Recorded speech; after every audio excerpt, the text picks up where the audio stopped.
My name is Evelyn Harper, 78 years old, and this is the nightmare no one saw coming. My charming son-in-law promised to protect my dying daughter and our family home. I trusted him. I signed the papers. Then, one day, a realtor knocked. My house was listed for sale, behind my back. He forged deeds, drained my $320,000 life savings, sold everything, and threw me out on the street, homeless, broke, betrayed by the man I called son. But I didn't stay broken. This is my true story of lies, legal tricks, and the fight to take back what's mine. You won't believe what family can do until it happens to you. Watch now. My name is Evelyn Harper, and if you'd asked me 2 years ago who I trusted most in this world, I would have said three names without hesitation. My late husband, Tom, my daughter, Sarah, and, God help me, my son-in-law, Mark Thompson. I'm 78 now, but back then I still felt like the woman who used to chase toddlers around the backyard sprinkler in the summer of 1985. Our little house on Maplewood Lane in suburban Cleveland hadn't changed much since Tom and I signed the mortgage papers in 1972. Same faded yellow siding, same creaky oak front porch where Tom used to sit every evening with his pipe and the plain dealer, same maple tree out front that still drops those sticky helicopter seeds every May. The house was paid off by 2004. Every nickel we'd saved from his 32 years at the Ford plant and my part-time shifts at the library had gone into it. No fancy vacations, no new cars every 3 years, just steady, quiet sacrifice so one day Sarah would have something solid to stand on. Tom passed in 2013. Heart attack. Quick and merciless, right there in the garage while he was tinkering with the old lawnmower. I buried him next to his parents at Lakeview Cemetery, planted daffodils on the grave every spring, and learned how to live alone. It wasn't easy, but I managed. Social Security checks came on time, the pension was small but reliable, and I had $320,000 tucked away in CDs and a high-yield savings account at First National, Tom's life insurance payout plus decades of careful saving. I never touched it. It was supposed to be my safety net, and eventually Sarah's inheritance.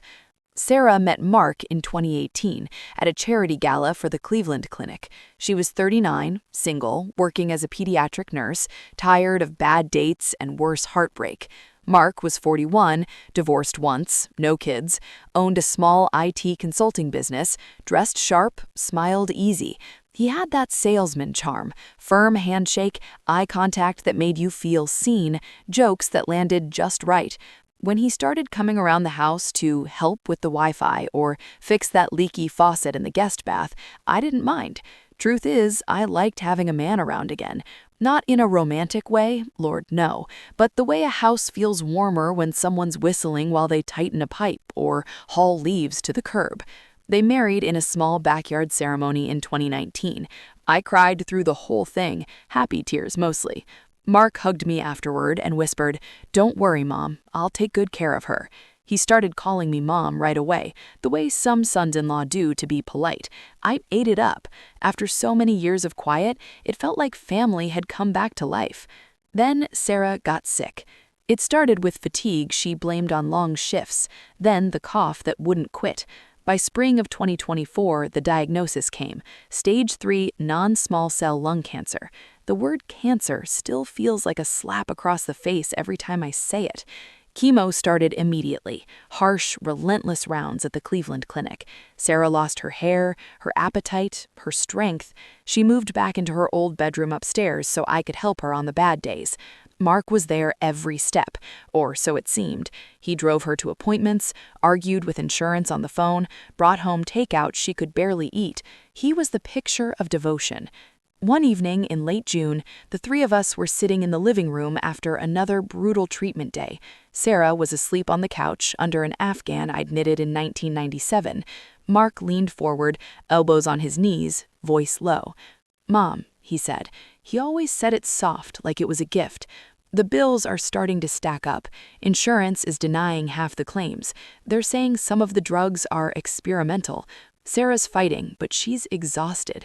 If something happens to you," he let the sentence hang. I felt my stomach twist. "What do you mean if something happens to me?" "You're not young anymore," he said gently. "None of us are promised tomorrow. I just want to make sure the house stays in the family, for Sarah, for her future, whatever that looks like." He pulled out a thick envelope from his briefcase. He talked to an estate attorney friend of mine. He suggested a durable power of attorney. It lets me step in and handle things, bills, accounts, even the house, if you're ever unable to. It's just a precaution. You'd still be in control every day. Nothing changes unless you can't. I stared at the papers. My reading glasses were upstairs. The print looked tiny. "I don't know, Mark. Tom always said never sign anything you don't fully understand." "I get it," he said, nodding. "That's why I brought extra copies. Read them tonight, ask me anything tomorrow. But time's tight. The hospital wants another deposit by Friday or they'll delay her next infusion." Sarah stirred on the couch, moaned softly. My heart cracked open. I thought of her upstairs, pale and shivering, begging God to let her see another Christmas. I thought of the empty years ahead if I lost her. "Give me the pen," I said. He smiled, warm, relieved, and handed it over. I signed where the little yellow tabs pointed, 4 places: durable power of attorney for finances, another for healthcare, something about real property authority. I didn't read every line. I trusted him. That night, I lay in bed listening to the house settle, the way old houses do, creaks and sighs like they're breathing. I thought about Tom. If he were here, would he have signed? Would he have looked Mark in the eye and said, "Son, let's slow down"? Or would he have done exactly what I did? Anything to protect our girl. The next morning, Mark was already in the kitchen making coffee. "Morning, Mom," he said cheerfully. "Sleep okay?" "Fine," I lied. He kissed my cheek on his way out. "You did the right thing. Sarah's gonna be okay. We're all gonna be okay." I watched his car pull out of the driveway, that shiny black SUV he'd bought last year. Something small and cold settled in my chest. Not fear, not yet, just a whisper, the kind you ignore because it's easier. I should have listened to that whisper, because the man I'd welcomed into my home, the man I'd handed the keys to my life, was already turning them in the lock, and I didn't even know the door was closing behind me. The summer of 2024 felt like it lasted forever and ended in a single breath. Sarah's cancer treatments had turned our home into a quiet battlefield. The living room smelled of antiseptic wipes and the faint metallic tang of nausea meds. Pill bottles lined the kitchen counter like soldiers waiting for orders. I spent my days boiling chicken broth she could maybe keep down, changing sheets soaked with night sweats, and pretending I wasn't terrified every time she winced. Mark was everywhere and nowhere at once. He'd show up in the late afternoons, sleeves rolled up, carrying grocery bags or a stack of takeout containers from that Thai place Sarah used to love. He'd kiss her forehead, call her beautiful even when her skin was gray and her eyes sunken, then turn to me with that same steady smile. "How you holding up, Mom?" he'd ask, like he was checking on both of us. I'd nod, force a smile, and say, "We're hanging in there." What else could I say? That I woke up at 3 a.m. every night staring at the ceiling, wondering if God would take her before he took me? One sticky July evening stands out clearest. The air conditioner was wheezing, fighting a losing battle against the humidity. Sarah had fallen asleep early, curled on the couch with an ice pack on her neck. The TV murmured low, some cooking show she used to watch when she felt normal. Mark sat across from me at the dining table, the one Tom had built from cherry wood in 1988.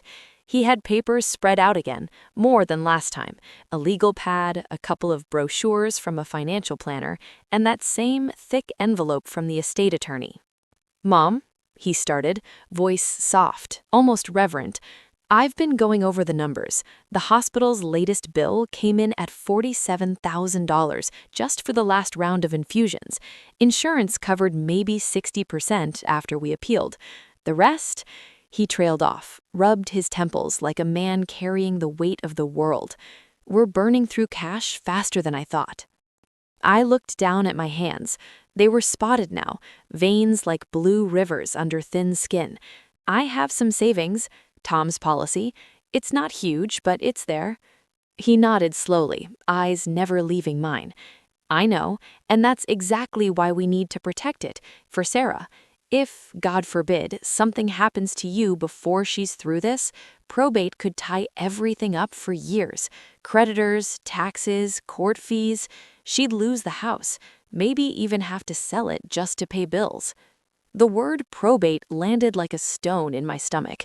Tom had always warned me about it, how his uncle lost half the family farm back in the 70s because of lawyer fees and delays. I'd never wanted that for Sarah. Mark leaned closer. "The power of attorney you signed last month, it's a good start. It lets me manage things if you're ever indisposed. But the attorney says we should go one step further. Add my name to the deed as joint tenant with right of survivorship. That way, if anything happens to you, the house passes straight to me, to us, without probate. No waiting, no red tape. Sarah keeps her childhood home. We keep her safe." I stared at the papers. A quick claim deed, he called it. Simple, he said. Just a formality. My name was already typed at the bottom, next to his. All it needed was my signature and a notary stamp. "I don't know," I whispered. Something cold brushed the back of my neck, like a draft from a window I hadn't opened. Tom always said real estate is forever. You don't just hand it over. Mark's face softened. "I'm not taking it from you, Mom. I'm protecting it for her. Look," he pulled out his phone, showed me a screenshot of Sarah's latest lab results. Numbers I didn't understand, but the red flags next to them told me enough. Her white count is dropping again. The oncologist is talking about a clinical trial in Pittsburgh. It's expensive, out of network. If we have to liquidate savings or refinance the house to cover it. He didn't finish. He didn't have to. Upstairs, Sarah coughed, a wet, ragged sound that cut straight through me. I picture her at 5 years old, running through the sprinkler in her little red swimsuit, laughing so hard she could barely breathe. Then I pictured her now, fragile, fading, fighting for every breath. Mark reached across the table and covered my hand with his. His was warm, steady. "I love her more than anything," he said, "and I love you too. You're the only mom I've got left. I'd never do anything to hurt either of you. This is just paperwork, peace of mind." I looked into his eyes. They were brown, kind, the same eyes that had teared up at their wedding when he vowed to cherish her forever. I wanted to believe him. I needed to believe him. "Where do I sign?" I asked. He slid the pen over, black ink, fine point, and pointed to the yellow sticky tabs. 3 places on the deed, 1 on a supporting affidavit stating I was of sound mind. I signed slowly, each stroke feeling heavier than the last. When I finished, he gathered the papers, tapped them straight, and gave me a hug that smelled faintly of his cologne and hospital hand sanitizer. "You're a rock, Mom," he murmured. "Sarah's lucky to have you." He left soon after, promising to get everything notarized the next day and file it with the county. I watched his taillights disappear down Maplewood Lane, red dots fading into the dusk. That night, I couldn't sleep. I sat in the dark kitchen with a cup of chamomile tea gone cold. The house felt too quiet, too big. I thought about the maple tree outside, how its roots had cracked the sidewalk over the years, but never once threatened the foundation. Solid, reliable, like Tom, like the life we'd built. But roots can be invisible. They can spread where you don't see them, cracking things slowly from underneath. I climbed the stairs, checked on Sarah. She was sleeping, chest rising and falling in shallow rhythm. I kissed her forehead, hot, damp, and whispered, "Hold on, baby girl. Mama's got you." Back in my room, I lay staring at the ceiling fan spinning lazy circles. A dream came later, fuzzy and sharp at the edges. Tom was there, standing in the garage doorway, wiping grease from his hands with a rag. He looked at me the way he used to when I was about to make a mistake, gentle but firm. "Evie," he said, voice low like gravel. "Read the fine print." I woke with a start, heart hammering. The clock glowed 2:47 a.m. Outside, crickets sang. The house creaked once, as if settling an old argument with itself. I told myself it was just a dream, just grief and worry talking. But that cold whisper in my chest, it wasn't going away. It was growing. By late August 2024, the house on Maplewood Lane started feeling different.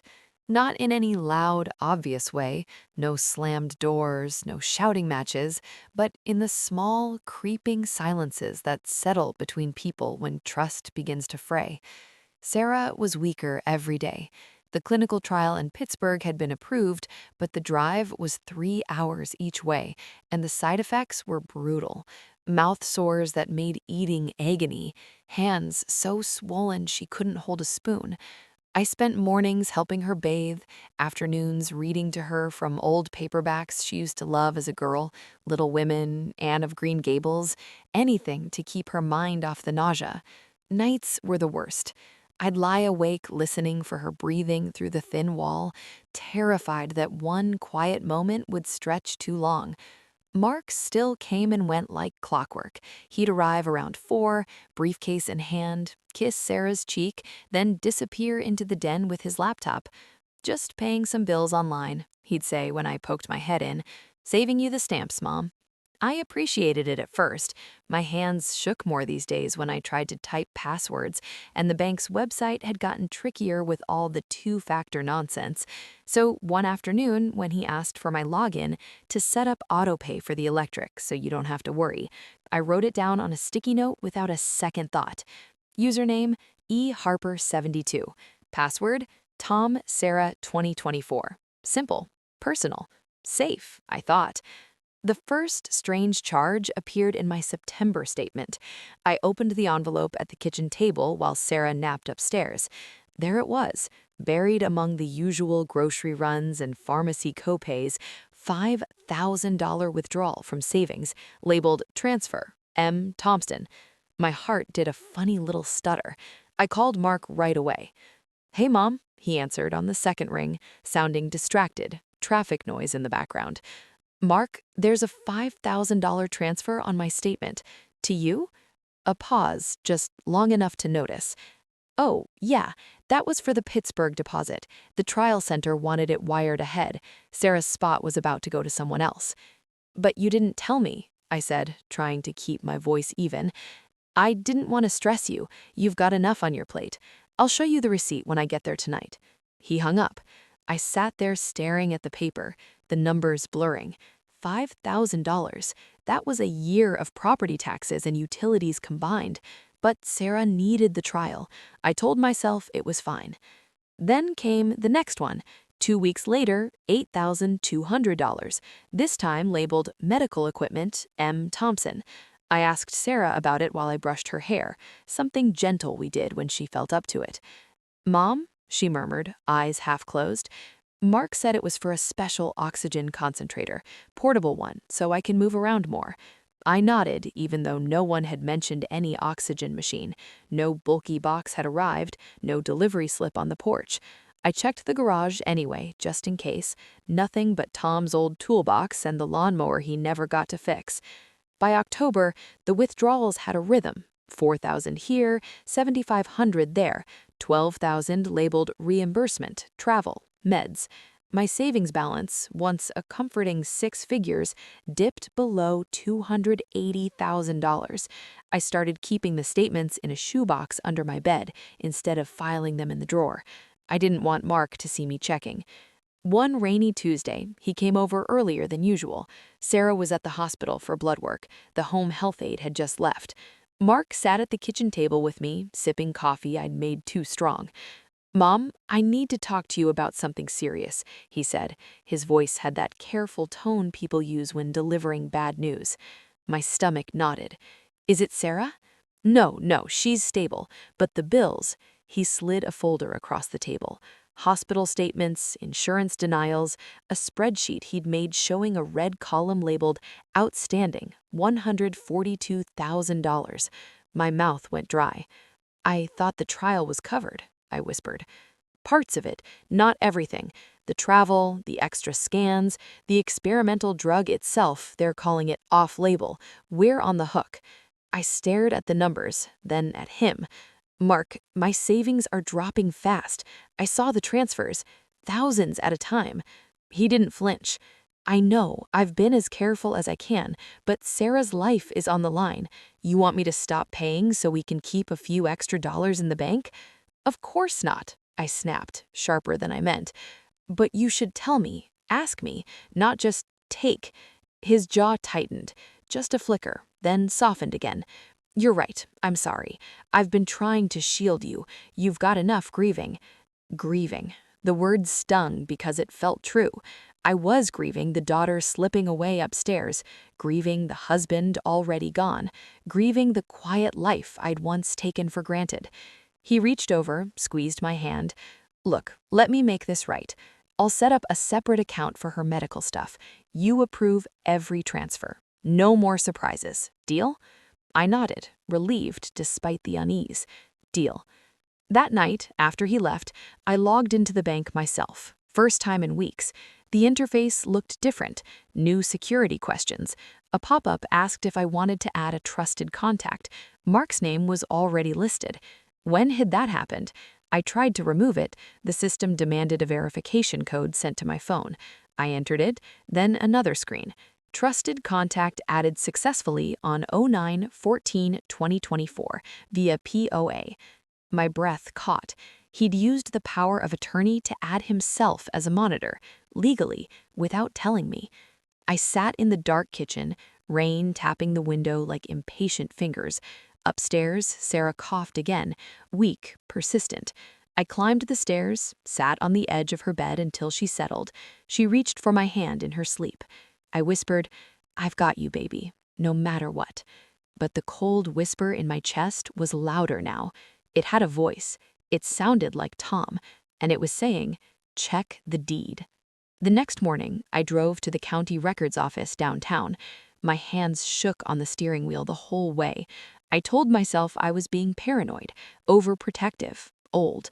But when the clerk pulled up the property record for 1427 Maplewood Lane, there it was, in black and white, a new filing dated September 28, 2024.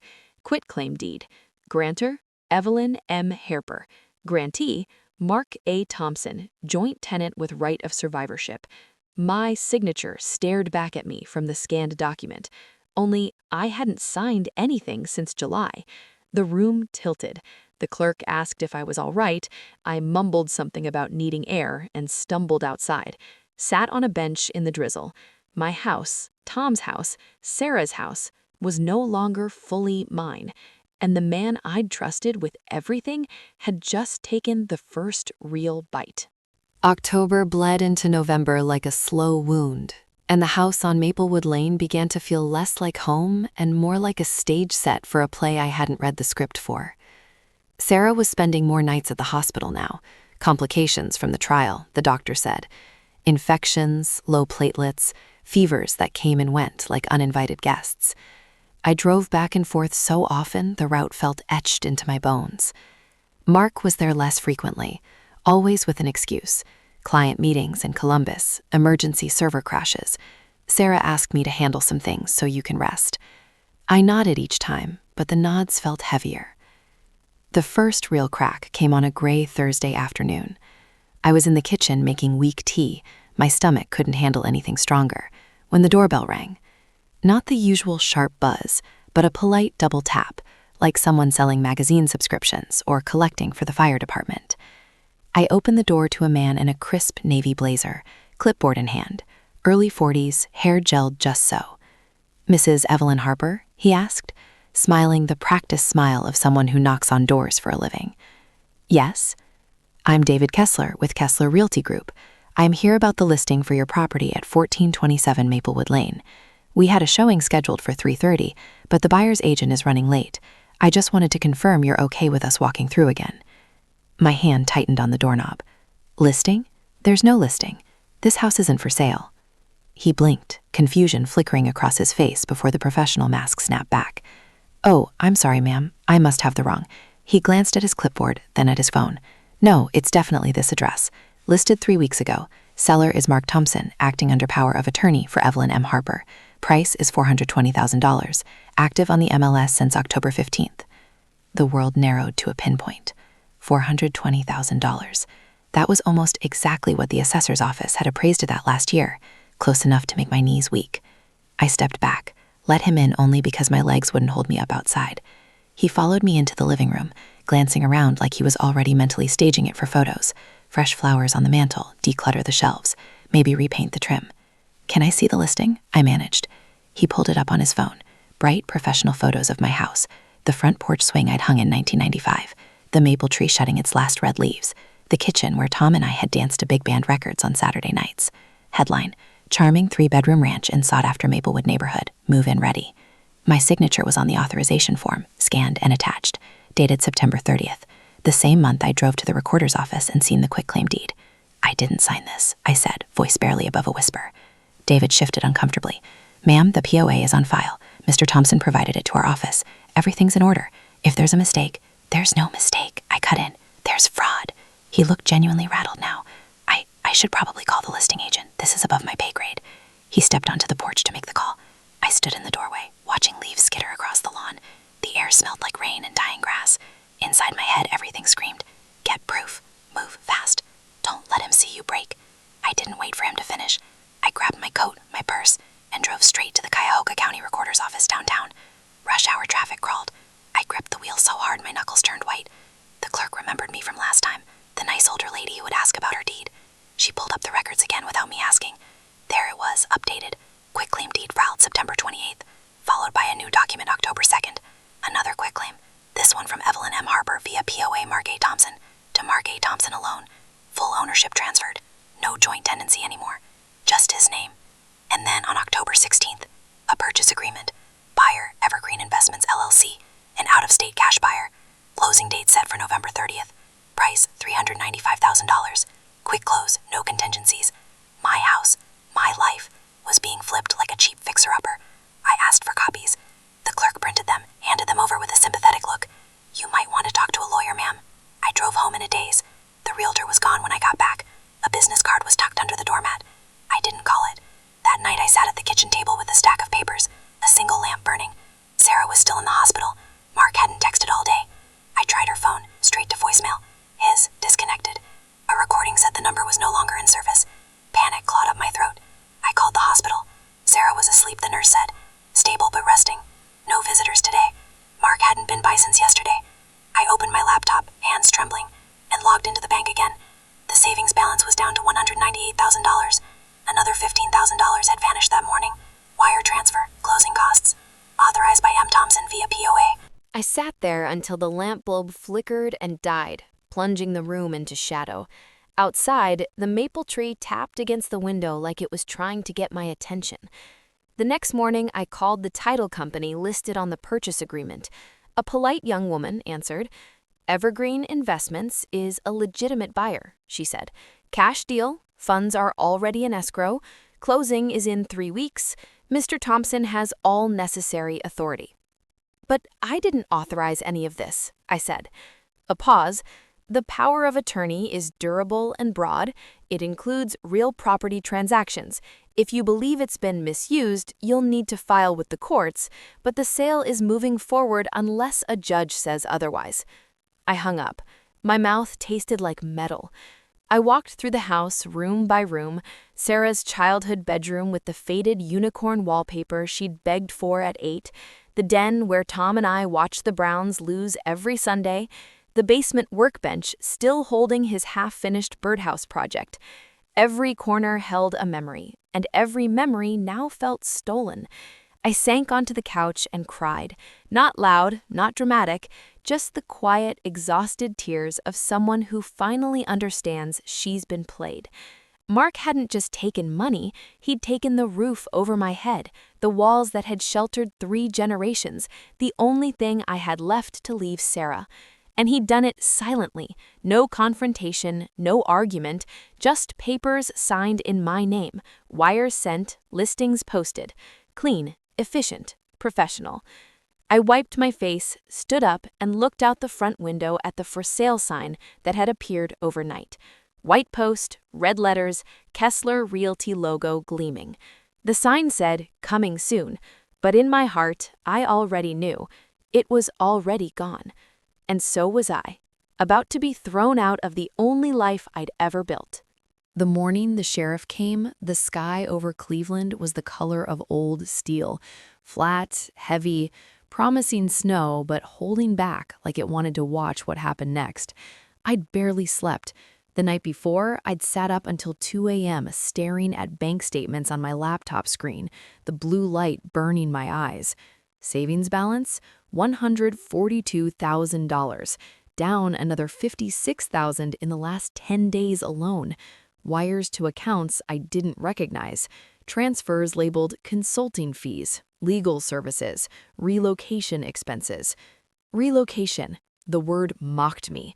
Who was relocating? Not me, not yet. I was making weak oatmeal in the kitchen, Sarah's favorite when she was little, when the knock came. 3 firm raps, official. I opened the door in my housecoat and slippers, expecting maybe the mailman or a neighbor dropping off a casserole. Instead, a Cuyahoga County deputy stood on my porch, tall, young, face blank with the practiced neutrality of someone who delivers bad news every day. "Mrs. Evelyn Harper?" he asked. "Yes." He handed me an envelope, thick white paper with the county seal embossed in gold. "You've been served. This is a notice of eviction and writ of possession. The property at 1427 Maplewood Lane has been sold. New owner is Evergreen Investments, LLC. You have 30 days to vacate." The words hit like cold water thrown in my face. I took the papers with numb fingers. The top sheet was stamped eviction, immediate possession requested. Below it, the sale deed scanned in black and white. Closing had happened yesterday, November 15th. Cash deal, no contingencies. Mark's signature as my attorney-in-fact stared up at me, bold and perfect, my forged one right beside it. I don't understand," I stammered. "This is my house. I've lived here 52 years. The deputy shifted his weight. "Ma'am, the records show the title transferred legally under power of attorney. If you believe there's fraud, you'll need to file a motion to stay the eviction in probate court, but the lockout is scheduled for December 16th unless a judge intervenes." He tipped his hat, polite, almost sorry, then turned and walked back to his cruiser. I stood in the doorway watching him drive away, the red and blue lights off, but the weight of them still pressing on my chest. I closed the door. The house felt suddenly foreign. The grandfather clock in the hall ticked louder than I'd ever noticed. The wallpaper in the dining room, faded roses Tom and I had hung together in 1980, looked like it belonged to someone else's life. I sank onto the bottom step of the staircase and opened the rest of the packet. Inside, a cover letter from Evergreen's attorney demanding peaceful surrender of premises. Photos of the house taken by the realtor, my furniture still in place like a crime scene preserved for evidence. A demand for keys by December 1st. Failure to comply would result in forcible removal and storage of belongings at my expense. My phone buzzed on the kitchen counter, a text from an unknown number. "Mom, it's Sarah. I'm okay. Don't worry. Call when you can." I dialed immediately. It rang once, then picked up. "Mom." Her voice was thin, raspy from the oxygen mask she wore most days now. "Sarah, honey, what's happening? They're evicting me. The house is sold. Mark." A long pause. Breathing on the line, labored. "I know," she whispered. "He told me it was to pay the bills, said the house was too much for you alone, that you'd move in with us. I didn't know he was selling it to strangers." "You didn't know?" My voice cracked. "Sarah, he drained my savings. Over 100,000 gone. Where is he?" Another pause. "Florida. Miami, I think. He said he had a job opportunity, said he'd send for me once I was stronger, but the doctors won't let me travel yet. Mom, I'm scared. He took my phone yesterday. This is from the nurse's station." The room spun. "He took your phone?" "I think he's running. Mom, I'm so sorry. I should have seen it. I should have—" "Don't," I cut in. "Not now. Just stay alive. That's all I need from you right now."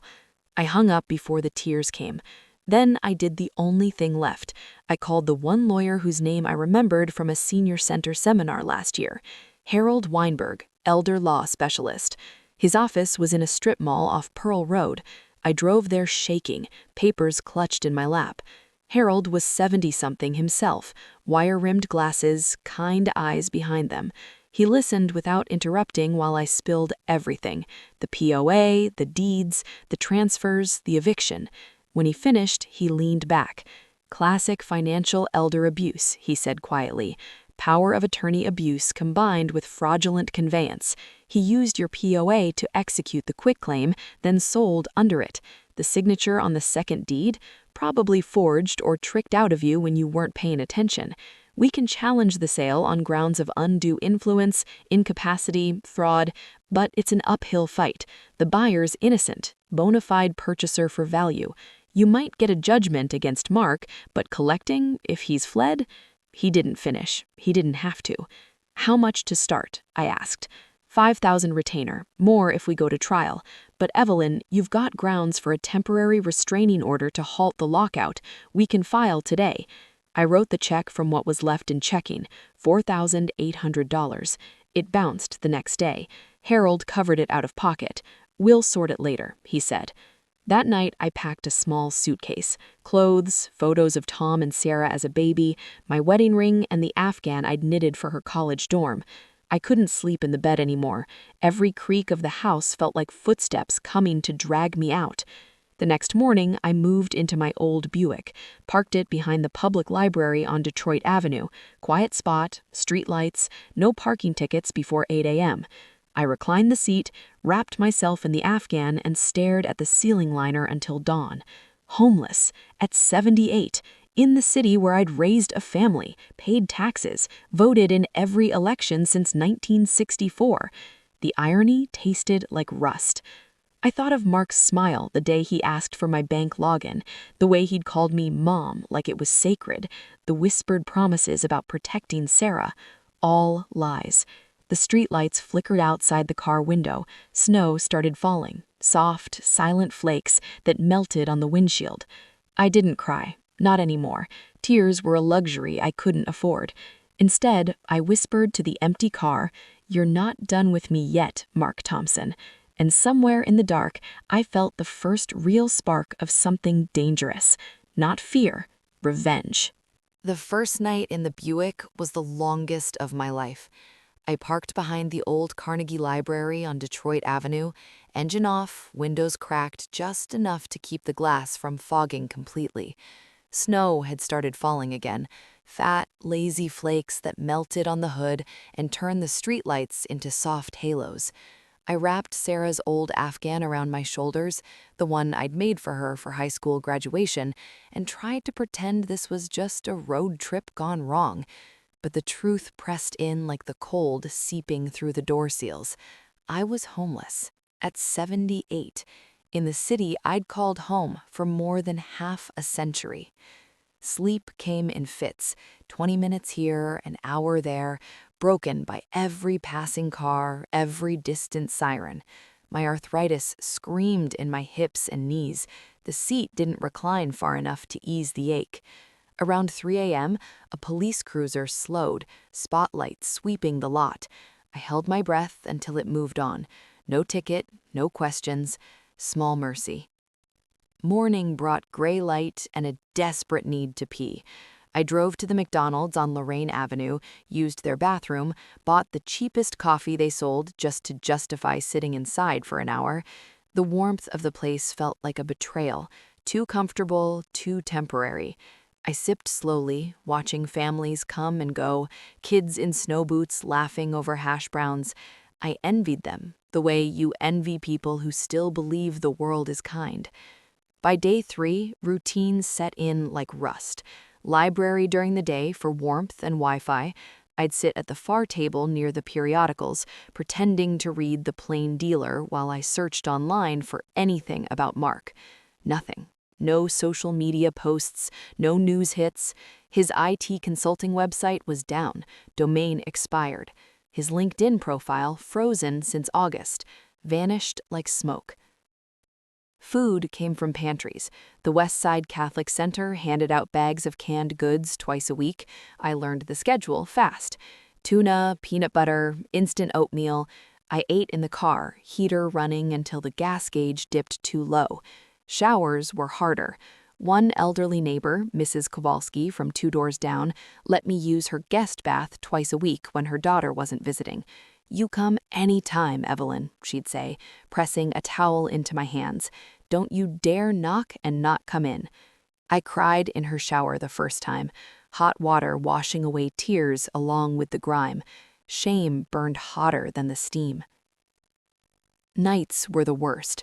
I'd drive to different spots, Walmart one night, behind the Home Depot the next, to avoid patterns. The Buick smelled of old coffee, damp wool, and fear. I kept a small flashlight, a can of pepper spray I'd bought at the dollar store, and Tom's old hunting knife under the seat. Not that I'd ever use it, just the weight of it helped me breathe. I replayed every moment with Mark like a broken record. The charming smile when he fixed the porch light, the way he'd hug me after a long day at the hospital, whispering, "We're in this together, Mom." The papers he slid across the table, so casually. Had I really signed them all, or had he slipped extras in when my glasses were off, when Sarah was crying upstairs? The power of attorney was broad, too broad, durable, irrevocable, and less challenged in court. Harold Weinberg explained it. To revoke it, you needed to prove incapacity or fraud. Irony, the very document that let him steal everything now protected him from me taking it back. I started keeping a notebook, spiral-bound, dollar store cheap. I wrote down dates, amounts, conversations, every transfer I could remember, every excuse he'd given. For Sarah's trial, for travel expenses, to pay down the hospital lien, lies layered on lies. The more I wrote, the clearer the pattern. He'd started small, testing, 5,000 here, 8,000 there. When I didn't scream, he went bigger. By the time the house sold, I was numb to the bleeding. One evening, parked near Edgewater Park, overlooking Lake Erie, wind rocking the car, I let myself ask the question I'd avoid. Was Sarah in on it? The thought made me sick. My own daughter, my baby girl, helping him rob me blind? But the doubt crept in. She'd been quiet those last months, distant. When I'd asked about the money, she'd changed the subject. "Mark's handling it, Mom. Don't worry." Had she known? Or had he manipulated her the way he'd manipulated me? I called the hospital from a payphone outside the library. My cell was down to 2% and no charger in sight. The nurse said Sarah had been discharged 2 days earlier. To where? Family picked her up, the nurse said. Husband, I think. My heart sank. Florida, Miami, that's what the neighborhood heard. A fresh start on my dime. I hung up, leaned against the cold brick wall, and felt something shift inside me. Not just grief, not just anger, resolve, cold, hard, unbreakable. The next day, I went back to Harold's office. He'd managed to get a temporary restraining order filed, barely. It froze any remaining assets in Mark's name, but most were already gone. Offshore wires, he suspected, Cayman accounts, maybe Panama, hard to trace without money for a forensic accountant. He said, "We need evidence, bank records, witnesses, anything showing undue influence or forgery." I had the notebook, I had my memory, and I had one more thing, anger that had finally burned through the fog of shock. That night, in the car, I opened the notebook to a fresh page and wrote 3 words at the top, "Find him." Then I listed steps. Get a new phone, cheap, prepaid. Contact Adult Protective Services again, push harder. Find a handwriting expert, Harold knew someone. Talk to neighbors, someone saw something. Track Sarah, get her side, whatever it costs. The snow had stopped. The lake was black glass under the moon. I closed the notebook, tucked it under the seat with the knife, and for the first time in weeks, I slept more than an hour straight. Not because things were better, because I'd stopped waiting for rescue. I was the rescue now, and Mark Thompson, wherever he was hiding, had no idea what was coming. Winter tightened its grip on Cleveland like a fist around a throat. By early December 2024, the Buick's heater barely worked anymore. I'd sit wrapped in layers, sweater, coat, Afghan, breath fogging the windows while I waited for libraries to open or pantries to hand out hot coffee. My hands were always cold now, knuckles swollen, fingertips numb. But the cold outside was nothing compared to the ice settling in my chest every time I thought about Mark Thompson. Harold Weinberg could tell my lifeline. His office smelled of old books and instant coffee.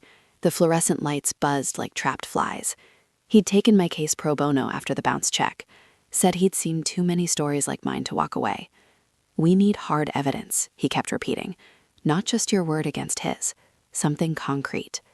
I started with the obvious, my old email account. Mark had convinced me years ago to use Gmail so he could help with Sarah's medical updates. I'd never changed the password. Sitting at the library computer one freezing afternoon, scarf wrapped around my neck, I logged in. Thousands of unread messages, mostly spam now, but I searched his name, Mark Thompson. Hundreds of hits. Most were mundane: appointment reminders, insurance denials, photos of Sarah smiling weekly from hospital beds. But buried deeper, in a folder labeled Taxes 2024 that I'd never created, I found them. Emails between Mark and someone named R. Valdez, Miami Acquisitions. Subject lines like Wire Confirmation 45K and Deed Prep Final. Attachments: scanned bank statements showing transfers from my savings to an account at a Florida credit union. Dates matched the withdrawals I'd seen. One email, dated October 10th, read, Funds received, closing docs ready. POA holds up, old lady signed everything. No red flags from title company. Send my cut to the usual Cayman's account, M. My stomach turned. I printed the pages, library printer jammed twice before spitting them out, and tucked them into my notebook. Proof, finally.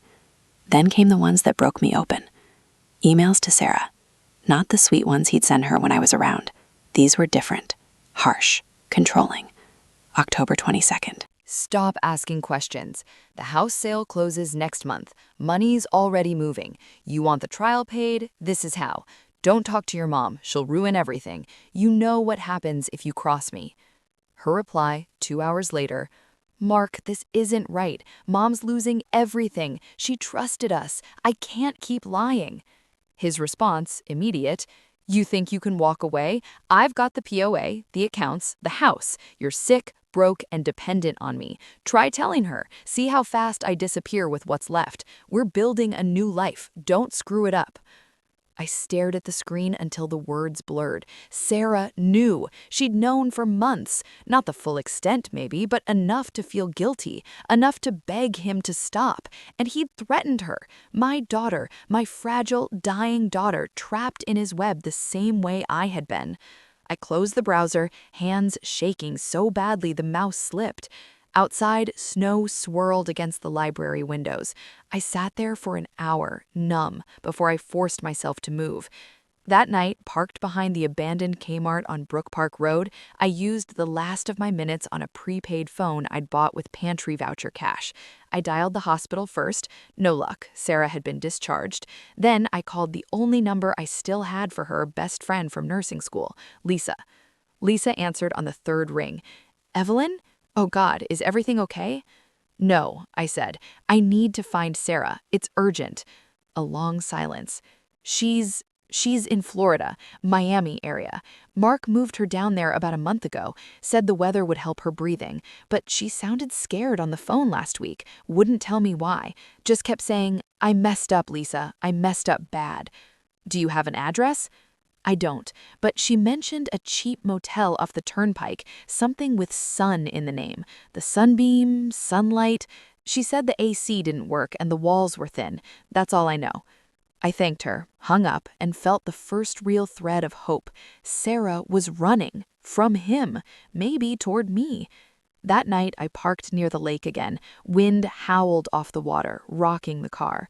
I opened my notebook to the page titled Find Him and added a new line, Get to Sarah, before he does.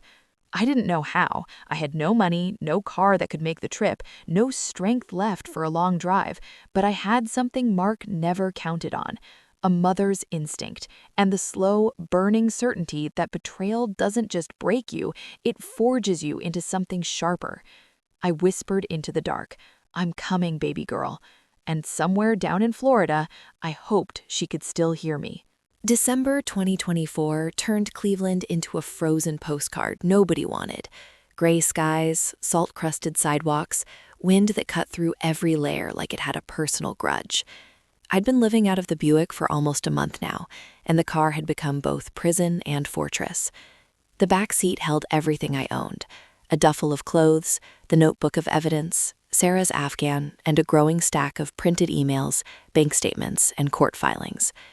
Harold Weinberg's office had become my second home. I'd show up every few days, smelling faintly of fast food bathrooms and desperation, and he never once made me feel small. The temporary restraining order he'd filed was holding, for now, It froze any remaining assets tied to Mark's name in Ohio, blocked the final transfer of escrow funds from the house sale, and gave us breathing room to build the case. But Harold was blunt. This is a Band-Aid, Evelyn. The buyer's already in possession. If we don't prove fraud fast, the court could lift the TRO and you lose the house forever. We need Sarah's testimony. Without her, it's your word against a ghost. Sarah. The name still twisted something deep inside me.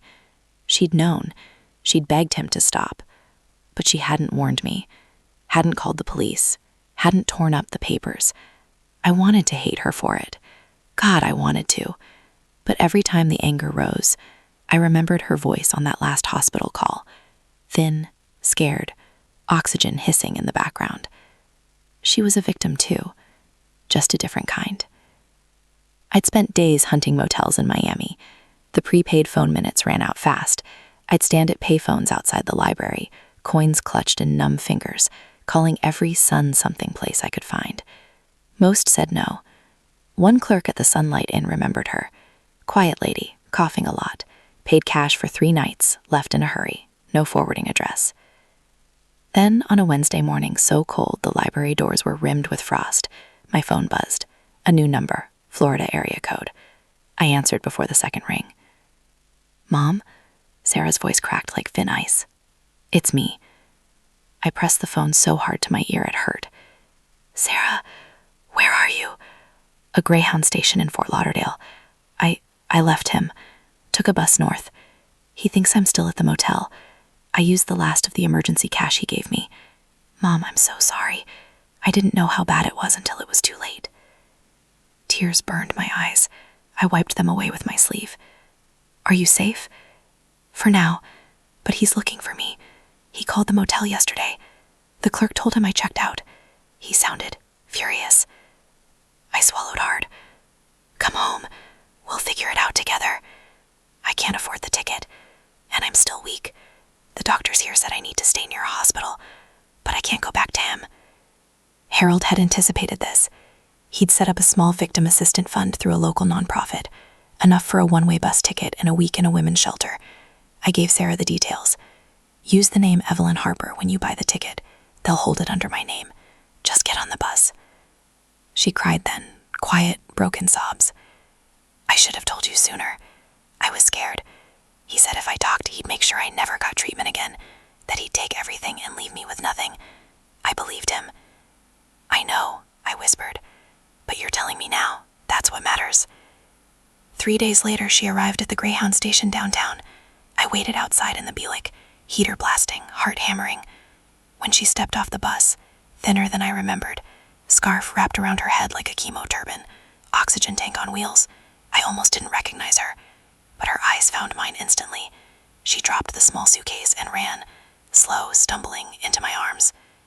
We held each other in the middle of the crowded terminal, people flowing around us like water around rocks. She smelled of bus exhaust and hospital antiseptic, and something faintly like home. I'm so sorry, Mom, she kept repeating. I know, baby, I know. We drove straight to Harold's office. He met us in the lobby. No judgment in his eyes, just quiet determination. Sarah gave her statement that afternoon, recorded, notarized, witnessed. She told everything. How Mark had isolated her during treatments, convinced her the money was for her care, threatened to cut off her meds if she questioned him. How he'd forged my signature on the second quitclaim by guiding my hand when I was distracted with worry. How he'd bragged about the offshore accounts and texts she deleted but remembered word for word. Harold listened, took notes, then said the magic words. This is enough for a criminal referral. Elder financial abuse, fraud, theft by deception. The prosecutor's office will want to talk to both of you. Elder Protective Services got involved the next day. A caseworker named Maria visited me in the shelter they'd placed us in.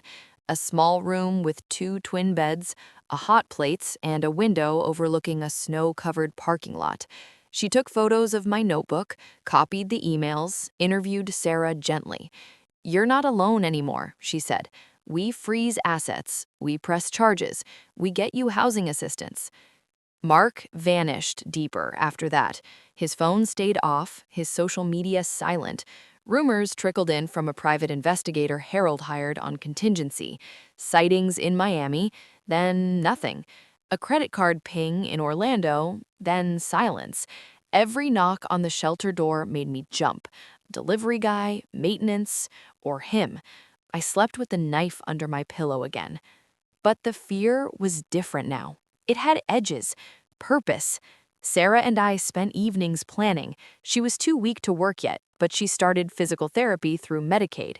I spoke to the senior center about giving a talk, warning others about POAs, about trusting too easily. The first time I stood in front of 20 gray-haired faces and said, "My son-in-law stole my house and my savings using a power of attorney I signed to protect my daughter," the room went still. Then hands went up. Stories poured out. Mine wasn't the only one. Harold filed the civil suit. Fraud, undue influence, breach of fiduciary duty. We asked for restitution, punitive damages, attorney fees. The criminal side moved slower. Investigators needed time to trace wires, but the noose was tightening. One night, lying on the narrow shelter bed while Sarah slept across the room, oxygen concentrator humming softly, I stared at the ceiling cracks and felt something shift. Not forgiveness, not yet, but strength. Mark had taken my house, my money, my trust. He hadn't taken my fight, and now he had two of us coming for him. By March 2025, the shelter on the west side of Cleveland had started to feel almost like a home. 2 narrow beds, a tiny kitchenette, the constant low hum of the oxygen machine keeping Sarah breathing through the nights. We'd been there 4 months. My arthritis had worsened from the cold car nights, but the anger kept me moving. Harold Weinberg said the criminal case was ready for grand jury. The civil suit for restitution was set for trial in Cuyahoga County Common Pleas Court. Mark had been located, quietly, through a subpoenaed cell phone ping in a Fort Lauderdale condo rented under a fake name. He'd been arrested in late February during a routine traffic stop. The Florida Highway Patrol found $18,000 cash in the trunk, fake IDs, and a burner phone full of texts bragging about the Cleveland score. The extradition took 6 weeks. When he finally appeared in Cleveland, handcuffed and in an orange jumpsuit, I watched from the hallway through the glass door. He looked smaller, thinner. The charm that once lit up rooms was gone. His eyes darted, avoiding mine. Good, I thought. Let him feel small. The trial started on a rainy Monday in May. Courtroom 14B smelled of polished wood and stale coffee. The judge, Honorable Margaret Donnelly, was a no-nonsense woman in her 60s with steel gray hair and eyes that missed nothing. The prosecutor, a young assistant named Rachel Kim, laid out the case like a map. Elder financial abuse under Ohio Revised Code 2913.421, grand theft, money laundering, forgery, 12 counts total. Mark's public defender tried to paint him as a desperate husband saving his dying wife. The jury, 8 women, 4 men, mostly middle-aged, listened without expression. I was the first witness called. Harold had prepped me for weeks. Breathe, speak slowly, look at the jury. When I took the stand, the courtroom went quiet except for the soft whir of the ceiling fan. Sarah sat in the front row, oxygen tank at her feet, holding my coat like a talisman. "Mrs. Harper," Rachel began, "can you tell us about your relationship with the defendant?" I looked straight at Mark. He stared at the table. He was my son-in-law, married my daughter Sarah in 2019, called me mom from the first day, helped around the house. When Sarah got cancer in 2024, he stepped in, handled bills, appointments, convinced me to sign a durable power of attorney so he could manage things if I got overwhelmed. I trusted him completely. Rachel showed the jury the original power of attorney document, then the quitclaim deeds. The forged one, the second transfer stripping my name entirely, had been analyzed by a handwriting expert. Discrepancies in pressure, stroke angle, even the way the Y in Harper looped differently. Forged, undeniable. "Did you authorize the sale of your home?" she asked. "No, I never listed it. Never saw a realtor, never signed those final papers willingly. He told me it was all to protect Sarah, to pay medical bills. Lies." I described the eviction notice, the sheriff at my door, sleeping in my car, the savings drained to nothing. My voice cracked only once when I said, "I buried my husband in 2013, built that house with him brick by brick. It was the last thing I had to leave my daughter. He took it all." The jury shifted. One older woman in the back wiped her eye. Mark's lawyer cross-examined gently. Mrs. Harper, you signed the initial POA voluntarily, correct? Yes, to help Sarah. And you never revoked it. I didn't know I needed to. He never told me he was using it to sell my house, to steal my money.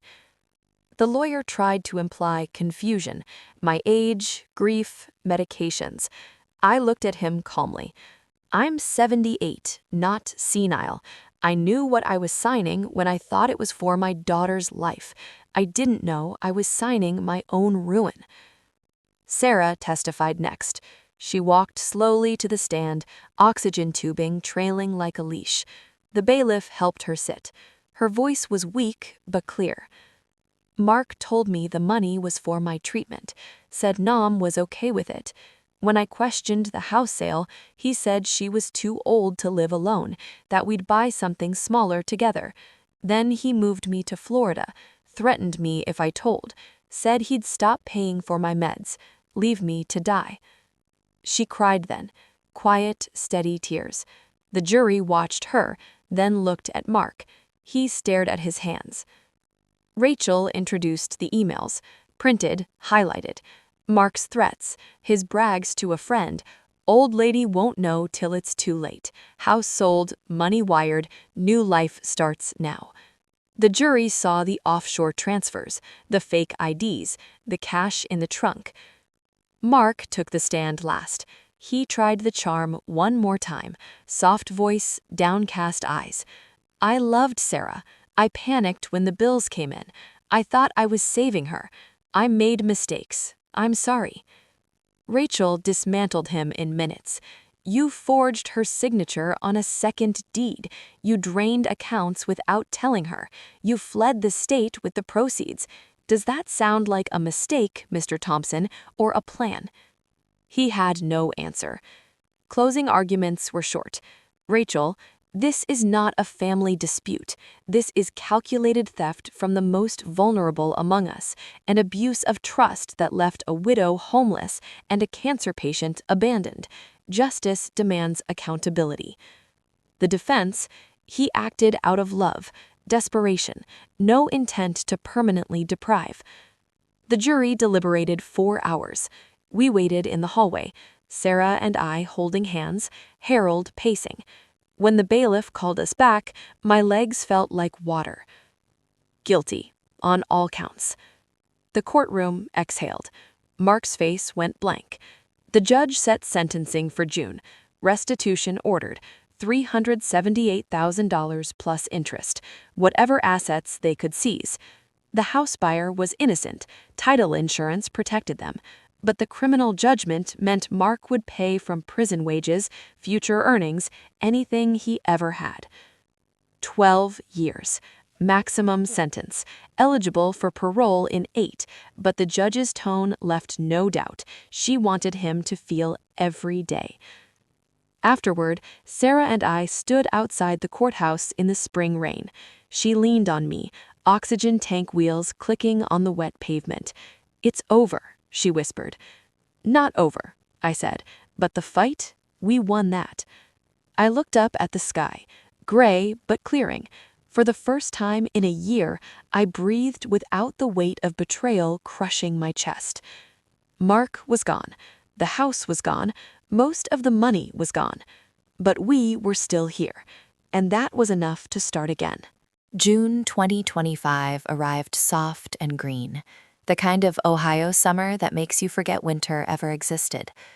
Maplewood Lane looked the same from the outside.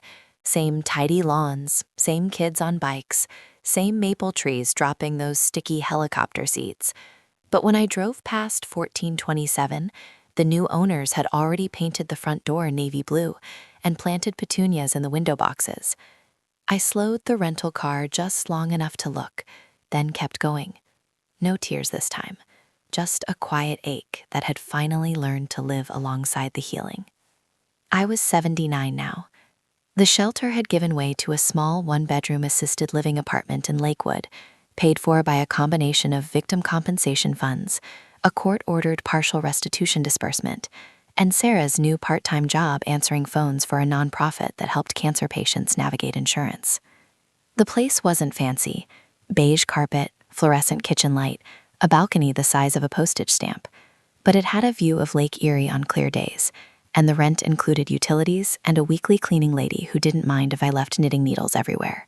For the first time in over a year, I had a key that opened my own front door. Sarah lived with me.